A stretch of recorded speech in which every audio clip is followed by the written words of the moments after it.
आइए बच्चों बात करते हैं कॉनिकल पेंडुलम की। कॉनिकल पेंडुलम पहले हम समझें what do you mean by conical pendulum.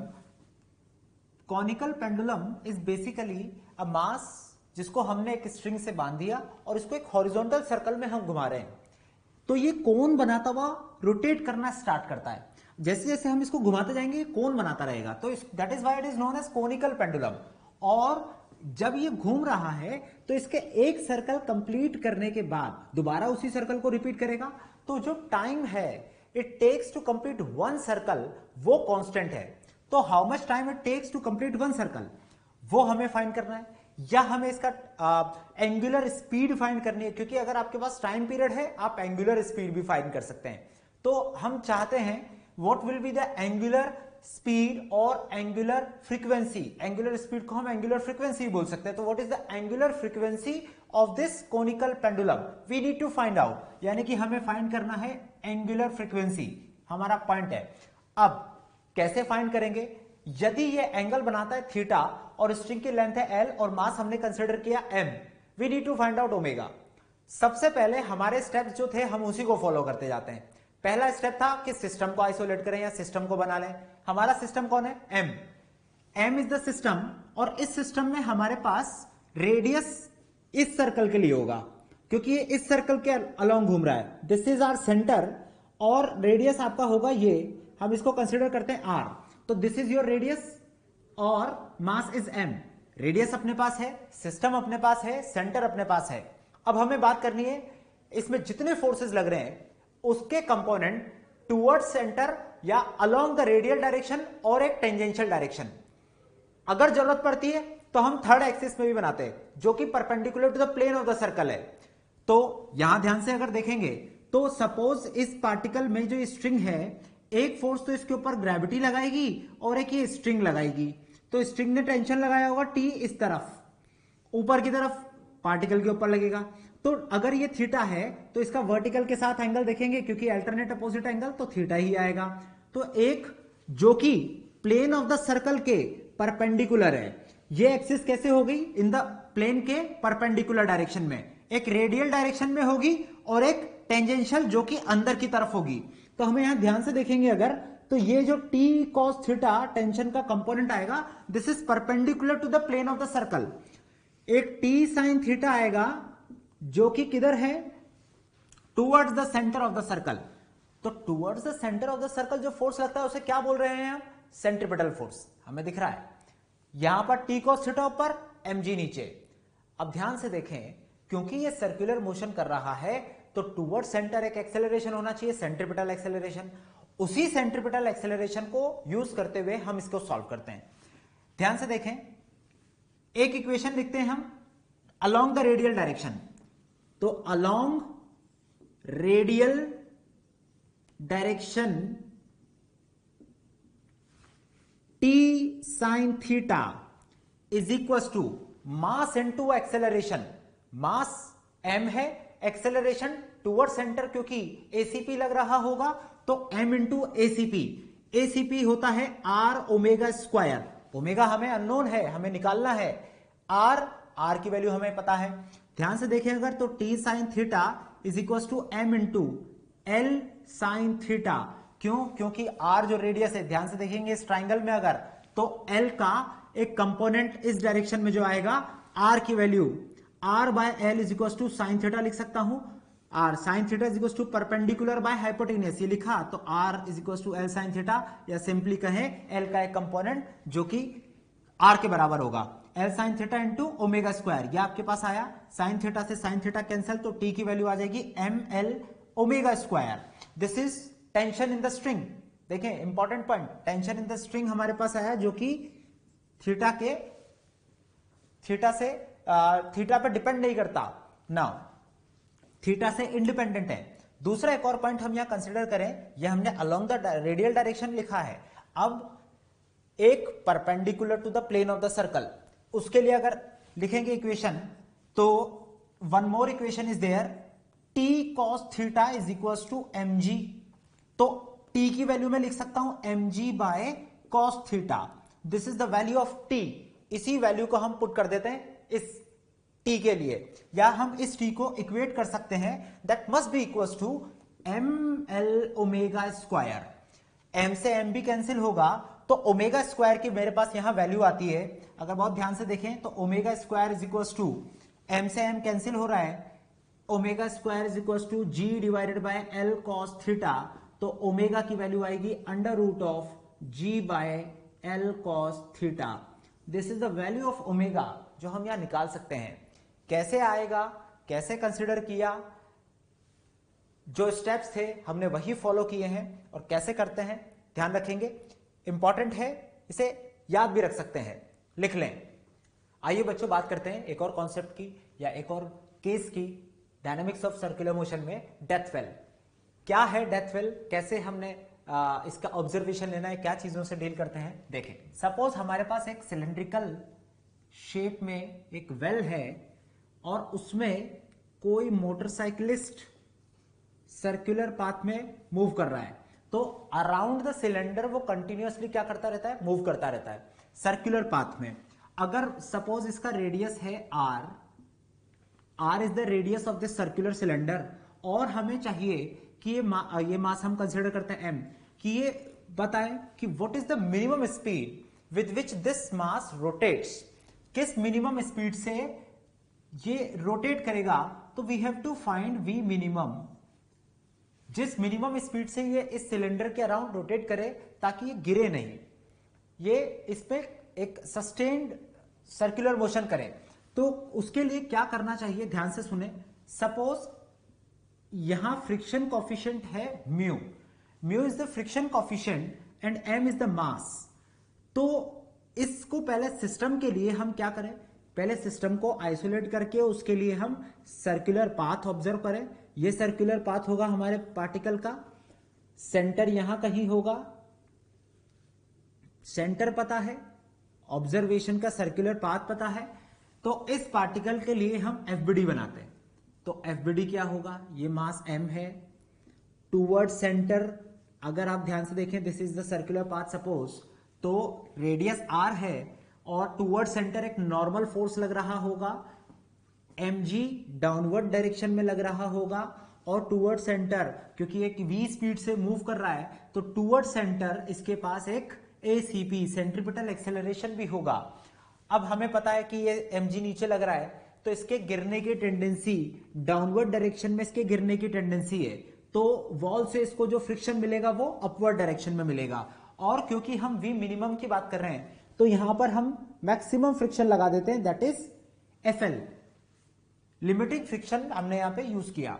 अब ध्यान से देखें, टूवर्ड सेंटर फोर्स लगा, नॉर्मल फोर्स अगर अलोंग द रेडियस, हम अलोंग द रेडियल डायरेक्शन अगर मैं इसकी इक्वेशन लिखूं तो वो इक्वेशन बनती है n इक्वल्स टू, एक अकेला फोर्स है तो n equals to m into ACP, और ACP की वैल्यू अगर हमने कंसिडर किया कि v स्पीड से मूव कर रहा है, इसकी स्पीड मैंने कंसिडर कर ली v, तो v स्पीड से अगर मूव कर रहा है तो ACP की वैल्यू हो गई m into V square by R, mv square by R, this is the centripetal force.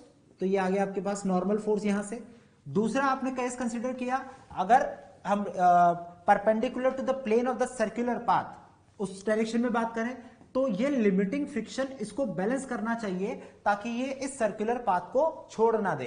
तो अगर सर्कुलर पाथ में सस्टेन करना चाहिए तो FL must be equals to mg। अब FL की जो वैल्यू है हम जानते हैं म्यू n के बराबर होगी, तो mg के बराबर होनी चाहिए म्यू n। n की वैल्यू हमने अभी निकाली है, तो mu mv square by r is equals to mg, ये हम लिख सकते हैं। अब ध्यान से देखें, अगर तो m से m कैंसिल होगा तो v हमें फाइंड करना था, क्रॉस मल्टीप्लाई करते हैं तो v स्क्वायर हमारे पास आता है gr डिवाइडेड बाय म्यू, तो v की वैल्यू आ जाएगी under root rg divided by mu. Simply हम ये फाइंड कर सकते हैं, this is the value of minimum velocity with which a particle has to move in this circular cylinder. इस सिलेंडर में इस मिनिमम वेलोसिटी से मूव करना पड़ेगा ताकि वो उस सर्कल में सस्टेन कर सके, गिरे नहीं, याद रखें। तो हम इसको लिख लेते हैं, दिस इज v मिनिमम जो हमें फाइंड करना था, लिखेंगे। आइए बच्चों बात करते हैं circular turning on road. Circular turning के ऊपर हम बात करते हैं। कि अगर सपोज कोई कार है जो सर्कुलर टर्न कर रही है, तो जब सर्कुलर टर्न करती है तो उसको नेसेसरी सेंट्रीपिटल फोर्स कौन प्रोवाइड करता है, कैसे प्रोवाइड करता है, क्या क्या कंडीशंस होनी चाहिए, देखते हैं। क्वेश्चन है, या इसको हम एक एग्जांपल की इलस्ट्रेशन की फॉर्म में लेंगे कि suppose a car of mass m is moving with speed v in horizontal circular turn off radius r। एक कार है जो r रेडियस के सर्कुलर पाथ में टर्न कर रही है। सपोज हमारे पास एक ऐसे सर्कुलर एक पाथ था जहां पर वो टर्न कर रही है, उस समय उस पॉइंट पर सर्कुलर पाथ का रेडियस कितना है, उस सर्कुलर आर्क का रेडियस कितना है, r। What will be the maximum value of v if coefficient of friction is mu? Coefficient of friction हमें given है mu, तो what is the maximum value of v? Maximum value कितनी हो सकती है, देखें कैसे फाइंड करेंगे या कैसे हम सॉल्व कर सकते हैं। अगर पार्टिकल सर्कुलर पाथ में टर्न कर रहा है और ये ग्राउंड पर है, तो इसके ऊपर एक तो फोर्स लग रहा होगा फ्रिक्शन का। क्यों? रीजन, क्योंकि ये टर्न कर रहा है तो एक नेसेसरी फोर्स इसको चाहिए जो इसको क्या करे, इसका डायरेक्शन वेलोसिटी का चेंज करे। वेलोसिटी क्योंकि आगे की तरफ है v, तो इसके ऊपर एक फोर्स लगने लगेगा टुवर्ड सेंटर, जो कि कौन प्रोवाइड करेगा, यहां फ्रिक्शन। तो फ्रिक्शन ने एक फोर्स प्रोवाइड किया टुवर्ड सेंटर। अब टुवर्ड सेंटर एक फोर्स लग रहा है, इसका एफबीडी बनाते हैं, ध्यान से देखें, आइसोलेट किया मैंने सिस्टम को, एफबीडी बनाने की कोशिश करते हैं। ये टेंजेंशियल डायरेक्शन हो गया, ये रेडियल डायरेक्शन हो गया। फ्रिक्शन लग रहा है अंदर की तरफ, एफ फ्रिक्शन अंदर की तरफ लगेगा m मास है, और इस बॉडी का एक्सेलरेशन होगा a। ACP जिसको मैं बोलता हूं, तो मैं इसको ACP ले लेता हूं। ACP will be the acceleration, क्योंकि इसकी वेलोसिटी टेंजेंशियल डायरेक्शन में है। ACP की वैल्यू हम लिख सकते हैं कितनी, v²/r। तो एक फोर्स लगा इसके ऊपर, सेंट्रीपिटल फोर्स होना चाहिए था, फ्रिक्शन फोर्स वो प्रोवाइड कर रहा है। Friction force m into ACP, अगर आप इक्वेशन देखें तो फोर्स की वैल्यू आएगी, फ्रिक्शन की वैल्यू m इंटू ACP के बराबर। और क्योंकि मैक्सिमम कंडीशन में आप बात कर रहे हैं, तो ये कितना होना चाहिए, mu n is equal to m into ACP के बराबर, जो कि m इंटू v²/r के बराबर होगा। अब हम जानते हैं क्योंकि ये ग्राउंड पर है, तो ग्राउंड पे देखेंगे तब सपोज ये सर्कुलर पाथ है, ये बॉडी है, तो ग्राउंड पे एक mg फोर्स लग रहा होगा प्लेन के परपेंडिकुलर और डाउनवर्ड डायरेक्शन में mg डाउनवर्ड में लगेगा, और वही ग्राउंड इसके ऊपर नॉर्मल फोर्स एक्ट करेगा ऊपर की तरफ। तो n must be equal to mg। अगर n इक्वल टू mg हो गया, तो यहां पर मैं देख सकता हूं n इक्वल टू, क्योंकि n इसके इस डायरेक्शन में बॉडी मूव नहीं कर रही है, कोई एक्सेलरेशन नहीं है, तो n इक्वल टू mg होगा। n की वैल्यू यहां पे पुट करें अगर, तो mg इज इक्वल टू हो जाएगा mv²/r। m से m कैंसिल करें और म्यू इंटू जी और r इधर क्रॉस मल्टीप्लाई करें, तो v की एक वैल्यू हमारे को यहां से मिलती है, v² is equal to mu r g। तो v की वैल्यू एक आती है हमारे पास, v is equal to root of mu r g। याद रखेंगे this is the maximum value. हमने ये जो बात की है वो किसके टर्म्स में बात की है, maximum value of speed for which the particle can take turn in this path. इस पाथ में मैक्सिमम इसी वैल्यू से टर्न ले सकता है। अच्छा, मैक्सिमम क्यों बात कर रहे हैं, सपोज इससे कम वैल्यू के लिए अगर हम बात करते, तो कम वैल्यू ऑफ v होती, तो वैल्यू ऑफ v कम होता, तो FCP की वैल्यू कम होती, तो फ्रिक्शन की रिक्वायरमेंट कम होती, जो कि पॉसिबल है। पर अगर v की वैल्यू इससे भी ज्यादा होगा, तो इससे ज्यादा v की वैल्यू होगी तो FCP बढ़ेगा, FCP बढ़ेगा तो म्यू n से ज्यादा वैल्यू मुझे चाहिएगी फ्रिक्शन की, और फ्रिक्शन की मैक्सिमम वैल्यू कितनी है, दैट इज म्यू n। तो पॉसिबिलिटी नहीं होगी कि फ्रिक्शन म्यू n से ज्यादा वैल्यू दे पाए। इसका मतलब v की वैल्यू इस कंडीशन से ज्यादा वैल्यू नहीं मिल सकती। तो हमने जो वैल्यू निकाली है, this is the maximum value. इससे कम पॉसिबिलिटी है, इससे ज्यादा पॉसिबिलिटी नहीं है। याद रखेंगे, लिख लें इसे। आइए बच्चों बात करते हैं बैंकिंग ऑफ रोड की। ये भी सर्कुलर टर्निंग का ही एक पार्ट है। बैंकिंग, हम जब सर्कुलर टर्निंग करते हैं तो जनरली हम रोड्स को बैंक कर देते हैं, ताकि उनकी मैक्सिमम स्पीड जो है वो हम बढ़ा सके, जो स्पीड जिससे वो टर्न करते हैं। सेफ टर्निंग के लिए हम उनकी स्पीड को बढ़ा देते हैं। तो क्या इलस्ट्रेशन है, समझेंगे। Suppose a road is banked eight an angle theta what will be the speed with which a car can take circular turn of radius r। एक सर्कुलर टर्न लेना चाहती है कार बैंक्ड रोड पर, जिसका angle, banking of angle हमें दिया हुआ है थीटा। अब देखिए बैंकिंग एंगल क्या है, सपोज हमारे पास एक हॉरिजॉन्टल रोड है, ये रोड हमारे पास ऐसे अंदर जाता हुआ रोड है सपोज, और अंदर जाते हुए इस रोड को मैंने आउटर एज से, this is your inner as, this is inner as of the road, inner as, and this is outer as. ये आउटर एज है, तो हमने आउटर एज को थोड़ा सा ऊपर की तरफ उठा दिया। इसका मतलब ये जो रोड था इसको हमने कुछ इस तरीके से बैंक कर दिया। This is known as banking of road. तो हमने इसको थीटा एंगल पे बैंक किया हुआ है। अब बैंकिंग करने से फायदा क्या होता है, क्यों हम एक सेफ स्पीड जो है वो ज्यादा कुछ स्पीड से चल पाएंगे। देखें सपोज मास है पार्टिकल का m, जो भी कार है वो m मास की है और वो सर्कुलर टर्न ले रही है। तो हमने यहां एक सर्कुलर टर्न को भी कंसीडर किया कि एक सर्कुलर टर्न ले रही है और ये ऐसे कुछ इस तरीके से सर्कुलर टर्न है रोड का। तो यहां कहीं सेंटर होगा, दिस इज द रेडियस जो हमें दिया हुआ है आर्क है, r is the radius. Now हमारे पास m मास है कार का, तो सिस्टम पता है, सिस्टम के लिए रेडियस और सेंटर भी पता है। अब हमें इस सिस्टम को एफबीडी बनाना है, रेडियल डायरेक्शन, टेंजेंशियल डायरेक्शन और एक perpendicular to the plane of the circle के लिए बात करते हैं। तो एफबीडी की अगर बात करेंगे, देखिए ध्यान से, बहुत सिंपल सा है कि m मास है, ये इसका रेडियल डायरेक्शन हुआ, टेंजेंशियल डायरेक्शन ऐसे अंदर की तरफ कहीं बन रहा होगा, यानी perpendicular to the plane of the board, क्योंकि इसका जो सर्कुलर पाथ है वो कुछ इस तरीके से सर्कुलर पाथ होगा। तो परपेंडिकुलर टू द बोर्ड क्या बन जाएगा, टेंजेंशियल डायरेक्शन, और ये वर्टिकल जो बना, this is the axis which is perpendicular to the plane of the circle.